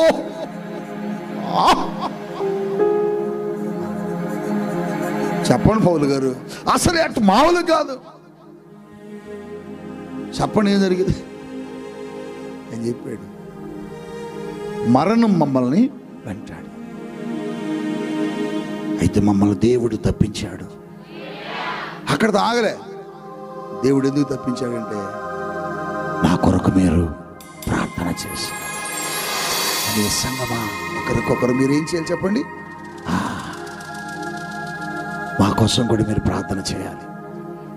మీ బిడ్డల కోసం మేము ప్రార్థిస్తాం. మీరు అనుకుంటారు డాడీ మమ్మీ వారికి ఏంటి హాయిగా కార్లు తిరుగుతూ ఉంటారు అటు ఇటు. మీకు తెలియదు మా మీద ఎంత భారం ఉందో.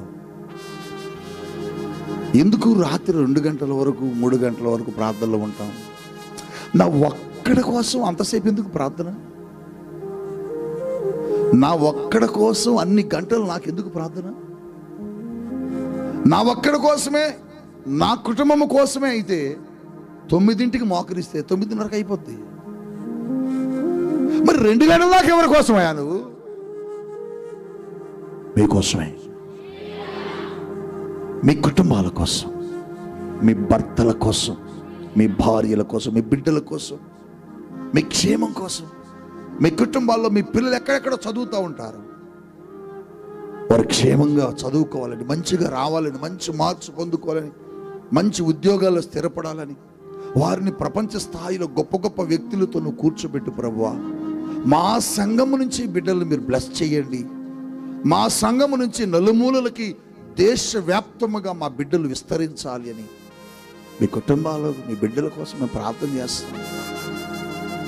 నా ఒక్కడ కోసమే అయితే, నా బిడ్డ కోసమే నేను ప్రార్థన చేసుకోవాలనుకుంటే నాకు 10 నిమిషాలు లేక 15 నిమిషాలు సరిపోద్ది. మరి 2:30-3 గంటల దాకా ఏం చేస్తున్నారు పాస్టర్ గారు మీరంటే? నాకు అప్పగించబడిన ప్రార్థన మీరే. అందుకోసమే మీకోసం ప్రార్థన చేస్తాం. అలాగని మీరు కూడా మా కొరకు ఏం చేయాలి? అనుదిన ప్రార్థనలో జ్ఞాపకం ఉంచుకోవాలి. అయ్యా మా దైవజనుడు జ్ఞాపకం చేసుకో. మా దైవజనుడు అహోరాత్రులు నీ కొరకు పనిచేస్తున్నాడు అయ్యా, పరిచర్య చేస్తున్నాడు. వాహనాల్లో వెళుతుంటారు ప్రభువా, భయంకరమైన ప్రమాదాలు ఉన్నాయి తండ్రి. ఏ ప్రమాదము నా సేవకుని ముట్టొద్దయ్యా. వాహనం మీద మీరు ఉండండి. వాహనం మీద మీ హస్తం ఉంచండి ప్రభువా. వాహనం మీద మీ కృప ఉంచండి ప్రభువా. వాహనం మీద మీరుండి డ్రైవ్ చేయండి ప్రభువా అని మీరు అడగాలి దేవుని. నా సేవకుడు ఇదిగో అనేక స్థలాల్లో పరిచర్య కొరకు వెళ్తున్నారు, ఎంతో డబ్బు కావాలయ్యా, అది మీరు సమకూర్చండి, సహాయం చేయండి అని మీరు అడగాలి ప్రభువుని. నా సేవకుడు గొప్ప గొప్ప తలాంపులు కలిగి ఉన్నాడు, పెద్ద మందిరం కట్టాలన్నాడు, లేకపోతే విజయవాడ పెద్ద స్థలం కొని మందిరం కట్టాలన్నాడు, ఖమ్మంలో మందిరం కట్టాలన్నాడు, ఇంకా రకరకాల స్థలాల్లో పరిచర్య జరిగించాలన్నాడు. నా దైవజనుని యొక్క కోరికను తీర్చయ్యా. మా పరిచర్య ఒక్క చోట మేము ఉండొద్దయ్యా, ఒక్క స్థలంలో మా సంఘం ఉండకూడదయ్యా, ఇది విస్తరించేటట్లుగా మా సేవకుడు ఇంకా విస్తరించి వాడబడేటట్లుగా మా దైవజనులను అభిషేకించండి అయ్యా అని నా దైవజనుడి ప్రార్థన నాకు క్షేమంగా మా మధ్యకు రావాలయ్యా. బయటికి వెళ్ళారు, మీటింగ్కి వెళ్ళారు, మా మధ్య సేవకుని క్షేమంగా తీసుకురండి ప్రభువా. చూసావా, పౌలు అన్నాడు, మేము క్షేమంగా ఎందుకు వచ్చామంటే మీరు మా కోసం ప్రార్థన చేశారు. అలాగని మీ కొరకు ఎవరైనా ప్రార్థన చేయమని అడిగినప్పుడు, ప్రభువా ఫలానా వ్యక్తి భర్త చాలా ఇబ్బందిగా ఉన్నాడట, ఆ భర్తను మార్చాయా మా సంఘంలో. ఫలానా వ్యక్తిలో ఇంటి కుటుంబంలో బిడ్డలు చాలా ఇదిగా ఉన్నారట, ఆ బిడ్డలు మార్చాయా. అంతే, చిన్న ప్రార్థన అండి. ఒకరు చిన్న ప్రార్థన, ఒకరింట్లో చిన్న ప్రార్థన, ఒక ఇంట్లో చిన్న ప్రార్థన, ఒకరు ఎంత పెద్ద ప్రార్థన అవుతుంది ఇది. ఒక వ్యక్తి కోసం 100 గృహాల్లో ప్రార్థన జరిగితే ఒక్క నిమిషమైనా అది ఎంత పెద్ద ప్రార్థన. అప్పుడు 100 మంది కలిసి ఎంత అద్భుతం అంటే 10,000 దురాత్మలను 10,000 శత్రువులు తరిమేస్తారు. ఇది మీరు ఈరోజు ఈ ఉపవాస ప్రార్థనలు ఏం చేయాలి, నేర్చుకోవాలి, అలవర్చుకోవాలి. ఈ పద్ధతిని మీరు ఏం చేయాలి, అలవాటు చేసుకోవాలి. పరిశుద్ధాత్మ దేవుడు అయితే నేర్పుతున్నాడు ఈరోజు. ఒకరి కొరకు ఒకరు ప్రార్థన చేయండి. ఎవరికైనా కష్టం వచ్చిందంటే వారిని గూర్చి నువ్వు తెలుసుకొని ఏం చేయాలి, వారి కొరకు నువ్వు ప్రార్థన చేయాలి. వారి గృహం దగ్గరకు వెళ్ళి అవసరమైతే సంఘ సేవకుని తీసుకొని వెళ్ళి ప్రార్థన చేయించాలి. దైవజనుడికి చెప్పాలా, అయ్యా పలానా దేవుని మన సంఘస్థుడికి బాగాలేదట, మరి మాకు సమాచారం తెలిసింది, ఎవరి ద్వారానో వారి కోసం ప్రార్థన చేద్దాం అయ్యా అని మాకు చెప్పాలి. అప్పుడప్పుడు కొంతమంది చెబుతుంటారు, పిల్లలు కొంతమంది ఫోన్ చేసి, మమ్మీ ఫలానా వ్యక్తి పరిస్థితి బాగలేదు, ఆమె కోసం ప్రార్థన చేయండి అని మమ్మీకి ఫోన్ చేసి చెబుతుంటారు. మమ్మీ ప్రార్థన చేస్తూ ఉంటారు. నేను అడుగుతున్నప్పుడు ఏంటంటే ఇట్లా ఫలానా వ్యక్తి గురించి మన పాప సంఘ సభ్యులు చెప్పారు, మేము కూడా ప్రార్థన చేస్తాం. ఆవిడ ప్రార్థన చేసింది, ఇంకా అనేక మంది ప్రార్థన చేస్తారు. ఎందుకు ఈ ప్రార్థన టవర్ను మేము పెట్టాం, ఎందుకు ఈ ప్రార్థన గోపురాన్ని మనం నిర్మించాం, ఇక్కడ ఎందుకు స్థాపించాం, కొన్ని సంవత్సరాల ఉంచండి. ఇది ఈ పరిసర ప్రాంతాల్లో నాకు తెలిసి ఏ సంఘంలో ప్రేయర్ టీం లేదు. ఒకవేళ ఎక్కడైనా ఎవరైనా పెడితే మనం చూసి పెట్టిన వాళ్ళే. ఎందుకు, ఎప్పటి నుంచి జరుగుతుంది, దగ్గర సంవత్సరం ఎప్పటి నుంచి, 2012 నుంచి ప్రార్థన టవర్ జరుగుతుందండి. బా ఎంత అద్భుతం అండి. 2012 నుంచి 2023 ఎన్ని సంవత్సరాలు చెప్పండి. అయ్యో 8 ప్లస్ ఈ యొక్క 3 చెప్పండి, 11 సంవత్సరాలు. 11 సంవత్సరాల నుంచి ఇక్కడ ప్రార్థన టవర్ నడుస్తుంది. 11 సంవత్సరాలుగా ప్రార్థన టీంలో పనిచేస్తున్నారు పిల్లలు. వారికి ఎన్ని పనులు ఉంటాయి, వారికి ఎన్ని ప్రయాణాలు ఉంటాయి, వారికి ఎన్ని బాధ్యతలు ఉంటాయి. ఎన్ని బాధ్యతలు ఉన్న వాళ్ళు ఏం చేస్తారు తెలుసా, వాటన్నిటిని పక్కన పెట్టి ఉదయం 10 గంటల ప్రేయర్ టవర్లో ఉంటారు. హల్లెలూయా. 10 o'clock ప్రేయర్ టవర్లో ఉండకపోతే నేను ఒప్పుకోనాలని. ఎందుకంటే వాళ్ళకు ఒక క్రమం లేకపోతే వాళ్ళు చేసే ప్రార్థన దేవుడు అంగీకరించడు. అప్పుడు ప్రభు అంటాడు, నీకే క్రమం లేదు, నువ్వు చేసే ప్రార్థన నేనే విని అంటాడు. అందుకని ఒక పద్ధతి నేర్పుతా, ఒక పద్ధతిలో నడుపుతా సంఘం బిడ్డల్ని. 11 సంవత్సరాలుగా ప్రేయర్ టవర్ నడుస్తుంది. ఇక్కడ కొన్ని వేల లక్షల మంది కొరకు ఈ 11 సంవత్సరాల్లో ప్రార్థనలు చేశారు. మరి ఏ ప్రార్థన సహకారం మన దగ్గరకు వచ్చినా, మమ్మల్ని ప్రార్థించండి మా దగ్గరికి ఫోన్ చేసినా, మెసేజ్ పెట్టినా, లెటర్ రాసినా, లేకపోతే వాళ్ళ సమాచారం మాకు ఇచ్చినా మేము ప్రార్థిస్తాం, టవర్లోకి పంపిస్తాం. వాళ్ళ దగ్గర ఆ ఫామ్స్ ఉంటాయి, వాటిని పట్టుకొని ప్రార్థన చేస్తూ ఉంటారు. ఎందుకు ఇదంతా అంటే మరి అన్ని సంవత్సరాల ప్రార్థన ప్రతిఫలమే ఈరోజు ఈ పరిచర్య ఎంతగా విస్తరించింది. ఎందుకు మన కొరకు ప్రార్థన చేయమని మిడ్నైట్ సర్వీసులో అర్ధరాత్రి అద్భుతాల ఆరాధనలో ఎన్ని వందల మంది అండి, వేల మంది ప్రజలు ఫోన్లు చేస్తుంటారు. అసలు ఒకటి ఎత్తి ఒకటి దించే లోపలనే కాల్స్ కన్ఫ్యూజ్ అయిపోతుంటాను నేనే. అన్ని ఫోన్స్ అండి, అయ్యా మా కోసం ప్రార్థించు, మా కోసం ప్రార్థించు, మా కోసం ప్రార్థించు. నైట్ సరిపోక, టైం సరిపోక, మళ్ళీ ప్రొద్దుటే కూడా నిద్ర సరిపోకపోయినా వాళ్ళ కోసం కూర్చొని ప్రార్థన చేస్తున్నాను, మాట్లాడుతున్నాను. దైవజనుడా, నువ్వు ప్రార్థన చేస్తే మాకు కార్యం జరిగింది. నువ్వు ప్రార్థన చేస్తే మాకు అద్భుతం జరుగుద్ది. దైవజనుడా, నువ్వు ప్రార్థన చేస్తే దేవుడు కార్యం చేస్తాడు. మధ్య ఒక అమెరికా నుంచి ఒక సిస్టర్ నాకు లైవ్లో ప్రార్థన సహాయం కోరింది. అమెరికా నుంచి ఒక సిస్టర్ వాళ్ళ తమ్ముడు వివాహం గురించి, వాళ్ళ సహోదరుడి వివాహం గురించి వాళ్ళు చాలా బాధతో, దుఃఖముతో, వేదనతో ఆ బిడ్డ ప్రార్థన సహాయం కోరింది. నేను ప్రార్థన చేస్తానులే బిడ్డ అన్నాను. ఆ తల్లితో మాట్లాడించింది. తన తల్లి ఇండియాలో ఉంటుంది, ఆవిడేమో అమెరికాలో ఎక్కడ వేరే దేశంలో ఉంటుంది. ఆ దేశం నుంచి కాల్ చేసి వాళ్ళ తల్లికి లైన్ కలిపి వాళ్ళిద్దరు కలిసి నాతో మాట్లాడారు. వాళ్ళిద్దరు ఎంత ఏడ్చారంటే, తన తమ్ముడు గురించి ఆవిడ, తన కుమారుడు గురించి ఆవిడ కన్నీరు మున్నీరైపోయి వాళ్ళు ఫోన్లో ఏడుస్తున్నారు. మా సహోదరుడు, అయ్యా వివాహం జరగాలి, వయసు దాటిపోతుంది, ఏ మ్యాచ్ రావడంలే, వచ్చినా కుదరడంలే, మా తల్లి చాలా క్షీణించిపోతుంది, ఆరోగ్యం, బాధతో ఉన్నాం, దుఃఖంతో ఉన్నాం, మా కోసం ప్రార్థించండి అయ్యా అని అడిగింది. చూడు ఎంత నమ్మకం, ఎంత విశ్వాసం. ఆవిడ ప్రార్థన చేసుకోలేదా, లేక వాళ్ళ తల్లి ప్రార్థన చేయలేదా? కాదు, ఒక దైవజనుడికి చెబితే ప్రార్థన చేస్తే అద్భుతం జరిగిద్దని. ఆశ్చర్యం ఏంటంటే, నేను లైవ్లో ప్రార్థన చేస్తున్నప్పుడు పరిశుద్ధాత్మ నాకు చెప్పాడు, పరిశుద్ధాత్మ నాతో మాట్లాడాడు. మీరు కన్ఫ్యూజ్ అవ్వకండి, కంగారు అవ్వకండి. ఇదిగో ఈ నెలలో దాటి లోపే మీ సహోదరుడికి ఒక మంచి మ్యాచ్ వస్తుంది, ఆ మ్యాచ్ కుదురుద్ది, మీ తమ్ముడు మ్యారేజ్ జరుగుద్దని చెప్పాను. ఆ తర్వాత నేను ప్రార్థన చేశాను, అయిపోయింది. ఆశ్చర్యం ఏంటంటే, నాకు మొన్నటి దినాన మెసేజ్ పెట్టింది. మెసేజ్ పెడితే వాళ్ళ తమ్ముడు పక్కన ఒక అమ్మాయి చక్కగా నిలబడి ఎంగేజ్మెంట్ జరిగి ఫోటో పెట్టిందండి. ఎంత సంతోషం, ఎంత ఆనందం, ఎంత సంతోషం చెప్పండి. అంటే దైవజనుడు కొరకు ప్రార్థన చేయమని సహాయం కోరినప్పుడు, మేము ప్రార్థించినప్పుడు ఆ బిడ్డ వివాహం జరిగింది. ఆ తల్లి ఎంత ఏడ్చిందో, అయ్యా నా కొడుకు కోసం ప్రేయర్ చేయండి, నా కొడుకు కోసం. నేను చెప్పాను, అమ్మ నేను నీ కొడుకును అనుకో, నీకోసం నేను ప్రార్థిస్తాను, నువ్వు భయపడ మాకు. నీ కొడుకు పెళ్ళి ఈ సంవత్సరం దాటక మునిపే దేవుడు జరిగిస్తాడు, దేవుడు సహాయం చేస్తాడు. ఆశ్చర్యంగా మరి మొన్నటి దినాన ఎంగేజ్మెంట్ అయిందట, రేపు డిసెంబర్లో మ్యారేజ్ అట. అందరూ సంతోషంగా కలుస్తున్నారట. ఆవిడ అంటుంది, అక్కడి నుంచి నాతో మెసేజ్, వాట్సాప్లో మెసేజ్ పెట్టింది. నేను ఫోను ప్రేయర్స్లో ఉన్నానని డిస్టర్బ్ చేయడం ఎందుకని మెసేజ్ పెట్టింది. ఏమన్నా, పాస్టర్ గారు చాలా థ్యాంక్స్ పాస్టర్ గారు. ఆ మాట నన్ను ఎంత సంతోషపరిచిందా. నాకు ఒక ₹1,00,00,000 చేతులు పెడితే కూడా నేను అంత సంతోషించనేమో. ఆవిడ అన్న మాట, మా కోసం ప్రార్థించారు పాస్టర్ గారు, చాలా థ్యాంక్స్ అండి, చాలా థ్యాంక్స్. నేను అంటాను, ఈ రాత్రి ఈ వాక్యాన్ని వింటున్న దేవుని బిడ్డ, నేను ప్రార్థన చేస్తే అన్ని అద్భుతాలు జరిగాయి కదా, మనందరం కలిసి ప్రార్థన చేస్తే ఎన్ని అద్భుతాలు జరుగుతాయి, ఎన్ని ఆశ్చర్య కార్యాలు. మన కుటుంబాల్లో సాతాను గోల ఉండదు, అపవాది ఉండడు. అందుకని మనం ఒకరికొకరు ఏం చేయాలి చెప్పండి? ప్రార్థన. అలాంటి సహవాసం, అలాంటి అనుభూతి, అలాంటి ఐక్యత, అలాంటి ప్రేమ, అలాంటి అనుబంధం మన సంఘంలో కావాలి. అలా ఉంటాము అని అనుకుంటే ఒకరికొరకొకరు చేతులు పట్టుకొని మోకరించండి. ఒకరికొకరు పక్క వాళ్ళు ఒకరికొరకొకరు చేతులు పట్టుకొని మోకరించండి.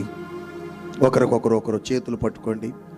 ఒకవేళ నీ పక్క వ్యక్తితో నువ్వు మాట్లాడటం లేదేమో, నీకేదన్నా ఇబ్బంది కలిగి మీ ఇద్దరికి ఏదన్నా ఒకవేళ ఎడబాటు వచ్చిందేమో, అయినా కూడా ప్రేమ కలిగి చేతులు పట్టుకోండి. ఎందుకంటే మనం ఒక సహవాసంలో, మనం ఒక సంఘములో ఉన్నాం. ఒకరికొరకు ఒకరు ప్రార్థన చేసుకుందాం, ఒకరికొరకు ఒకరు ప్రార్థన చేసుకుందాం, ఒకరికొరకు ఒకరం ప్రార్థన చేసుకుందాం, ఒకరికొరకు ఒకరు ప్రార్థన చేసుకుందాం. ప్రభువు మనల్ని దర్శిస్తున్నాడు, ప్రభువు మనల్ని దర్శిస్తున్నాడు.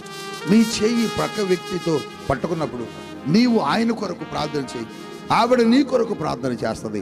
ఇప్పుడు ఒకరికొరకు ఒకరు ప్రార్థన చేసుకోండి, ఒకరికొరకు ఒకరు ప్రార్థన చేయండి, ఒకరికొరకు ఒకరు ప్రార్థన చేయండి. దేవుని సేవకురాలు నిన్ను నన్ను మనల్ని ప్రార్థనలో నడిపిస్తూ ఉండగా మనందరము కలిసి ప్రార్థనలో ఏకీభవించుదాము. Thank you Lord, thank you Holy Spirit of God, thank you Holy Spirit of God. ఒక తీర్మానంతో మనం వెళ్దాం. అందరి కోసం, ప్రజలందరి కోసం మనం ప్రార్థన చేయాలి. దేవుడు అదే చెప్పారు, మనకు నేర్పారు.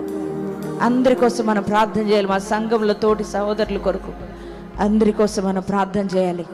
చూడు, ఆయన మంచి ప్రార్థనాపరుడై ఉండి, మంచి దైవజనుడై ఉండి సంఘాన్ని ప్రార్థన అవసరత అడుగుతున్నారు. నా కోసం మీరు ప్రేయర్ చేయండి, ఆ సంఘ ప్రార్థన ద్వారా కూడా ఏం మేలు పొందుకున్నారో కూడా అది చెప్తున్నాడు దైవజనుడు. అవును బిడ్డలారా, ఒకరి కొరకు మనం ఒకరు ప్రార్థన చేసుకునే అనుభవం మనకు కలిగి ఉండాలని మన దేవుడు మనకు నేర్పాడు. నాన్న, ఎవ్వరం గొప్పవారం ఏం కాదు.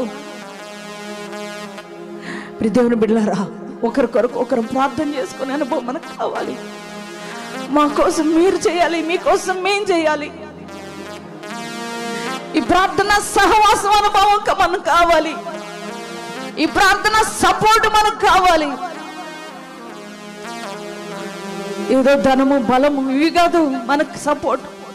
ప్రార్థన సపోర్ట్ మనకు కావాలి. ఒకరి కొరకు ఒకరు ప్రార్థన చేసుకునే అనుభవంలోనికి మనం వెళ్ళాలి. ఈ రాత్రి ప్రభు మాట్లాడారు కదా, ఒక మంచి తీర్మానం చేసుకుని ప్రార్థన చేసుకుందాం. ఈరోజు ఎంతమంది బిడ్డలు ఈ వాక్యాన్ని విని అందరి కోసం నేను ప్రార్థిస్తున్నాను ప్రభు అని, నా సేవకుల కుటుంబం కొరకు, నా యొక్క తోటి సహోదరుల కొరకు, నాకు ఎవరైతే ప్రార్థన అవసరాలు చెప్తున్నారో వారి కోసం నేను ప్రార్థిస్తానని ఆయా. నేను ఇంకెప్పుడు నిర్లక్ష్యం చేయను. ఎవరో కొంతమంది నాకు చెప్పినా ఇప్పటి వరకు నేను చేయలేకపోయాను, నన్ను క్షమించు. ఇక నుంచి నేను అనేక మంది కోసం ప్రార్థిస్తాను ప్రభా. నాకున్న ప్రార్థన అవసరాలు కూడా ఇతరులకు నేను తెలియజేస్తాను ప్రభు అని ఈరోజు ఎంతమంది తీర్మానం చేసుకున్నారో మీకోసం నేను ప్రార్థన చేస్తున్నాను. తండ్రి, నీకు వందనాలు, స్తుతులు, స్తోత్రాలు. ఈ యొక్క రాత్రి వేళ ఈ యొక్క ఉపవాస ప్రార్థనలో అయ్యా, నేను దైవ సేవకు నిలువబెట్టుకొని మాతో మాట్లాడిన ప్రతి మాటను బట్టి నీకు వందనాలు యేసయ్యా. అయ్యా, ఈరోజు నువ్వు మాట్లాడిన అయ్యా మాటలను బట్టి అయ్యా బిడ్డలు ఒక తీర్మానంలోకి వచ్చారు. అయ్యా, మేము అనేక మంది కోసం ప్రార్థిస్తామని ఈ రాత్రి ప్రభా తోటి సహోదరుల కోసం వారు చేపట్టుకుని ప్రార్థించారు. వారి అవసరతలు తీర్చమని, వారి అక్కరలు తీర్చమని అయ్యా వారు చేసిన ప్రతి ప్రార్థన మీరు ఆలకించండి, సహాయం చేయండి ప్రభా. అయ్యో, ఎప్పుడూ కూడా ఇటువంటి ప్రార్థన అనుభవాలను ప్రతి ఒక్క బిడ్డలో ఉండాలి నాయన. సంఘం ప్రార్థన నేర్చుకోవాలి, అనేకుల కొరకు ప్రార్థించాలి. ప్రతి ఒక్క విశ్వాసమే ప్రార్థన అనుభవంలోకి రావాలి. ఇతరుల కోసం మేము ప్రార్థించే అనుభవం మాకు కావాలి. అయ్యా, మాకున్న అవసరతల కోసం ఇతరులను మేము ప్రార్థన రిక్వెస్ట్ కోరాలి. అయ్యా, అటువంటి అనుభవంలోనికి ప్రతి ఒక్కరు నడిపించయ్యా.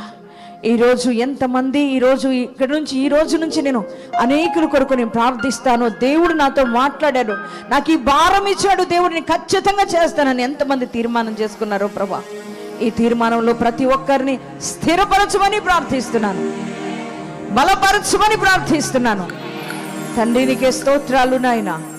ప్రభా, ఈ రాత్రి ప్రార్థనలో కూడుకున్నా అయ్యా తండ్రి, ప్రతి ఒక్క బిడ్డల అవసరతలన్నీ తీర్చబడును గాక.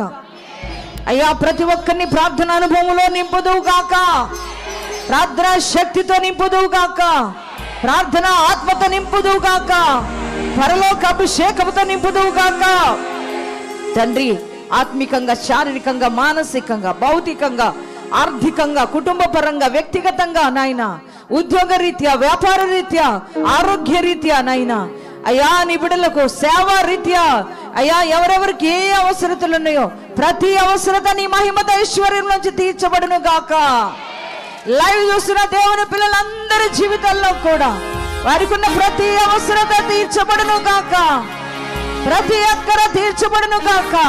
వారికి ఉన్న సమస్యల నుంచి విడుదల కలుగును గాక, వారికి ఉన్న రోగాల నుంచి విడుదల కలుగును గాక, నిందల నుంచి విడుదల కలుగును గాక, అవమానం నుంచి విడుదల కలుగును గాక, గర్భాలు తెరవబడును గాక, రోగాల నుంచి విడుదల కలుగును గాక, మరణకరమైన రోగాలు తొలగిపోవును గాక, కుటుంబాల మీద ఏర్పడి చేస్తున్న శాపం కొట్టివేయబడును గాక, కుటుంబాలను ఏర్పడి చేస్తున్న దురాత్మ ప్రభావం తొలగిపోవును గాక. తండ్రి, నీకే స్తోత్రాలు. ఉద్యోగాలు లేని వారికి ఉద్యోగాలు ఇవ్వండి ప్రభువా. అయ్యా, వివాహాలు కాని పిల్లలకు వివాహాలు జరిగించండి ప్రభువా. అయ్యా, మరణ పడక మీద ఉన్న వారిని లేవనెత్తండి ప్రభువా. ఐసీయూలో, వెంటిలేషన్ లో ఎవరైనా బిడ్డలుంటే వారికి స్వస్థత కలుగును గాక. తండ్రి, నీకే స్తోత్రాలు చెల్లిస్తున్నాము ప్రభువా. నీకే మహిమయ్యా. చెదిరిపోయిన కుటుంబాలను కట్టండి ప్రభువా. అయ్యా, భార్య భర్తల మధ్య సమాధానం లేని కుటుంబాల్లో సమాధానము దయచేయండి ప్రభువా. అప్పు కాడి నుంచి ప్రజలకు విడుదల కలుగునుగాక. దేవానికే స్తోత్రాలు చెల్లిస్తున్నాము నాయన. ఆత్మికంగా బలహీనులైన ప్రతి ఒక్కరిని ఆత్మలో బలపరచుదువు గాక, విశ్వాసంలో బలపరచుదువు గాక, ప్రార్థనలో బలపరచుదువు గాక. నీ రాకడ కొరకు ప్రతి ఒక్కరిని ఆయుధపరచుదువు గాక. తండ్రి నీకే స్తోత్రాలు చెల్లిస్తున్నాం ప్రభా. రేపునైనా మా తెలంగాణ రాష్ట్రంలో ఎన్నికలు జరగబోతున్నాయి. ఎలక్షన్స్ ప్రభా శాంతియుతంగా జరుగును గాక. అయ్యా మంచి నాయకులను మీరు మాకు అనుగ్రహించుదురుగాక. తండ్రి నీకే స్తోత్రాలు చెల్లిస్తున్నాము ప్రభా. మంచి పరిపాలన చేసే నాయకులు మాకు కావాలి అయ్యా. యోసేపు లాంటి నాయకులు మాకు కావాలి తండ్రి. దానియేలు లాంటి నాయకులు మాకు కావాలి ప్రభా. అటువంటి వారిని మీరు మాకు అనుగ్రహించమని ప్రార్థిస్తున్నాము తండ్రి. మా పిల్లలు కూడా కొంతమంది ఎలక్షన్ డ్యూటీస్లో ఉన్నారు అయ్యా. వారు నా తండ్రి వారు క్షేమంగా వెళ్ళి క్షేమంగా రావాలి ప్రభా. వారు ఉంటున్న ప్లేస్లో కూడా ఎటువంటి గొడవలు ఏమీ జరగకుండా అన్ని కూడా అయ్యా సమాధానకరంగా జరుగును గాక. తండ్రి నీకే స్తోత్రాలు అయ్యా. మా ముందున్న ఫాస్టింగ్ ప్రేయర్స్లో కూడా అయ్యా మీరు మాకు నీ సన్నిధి తోడుగా ఉంచి నడిపించు.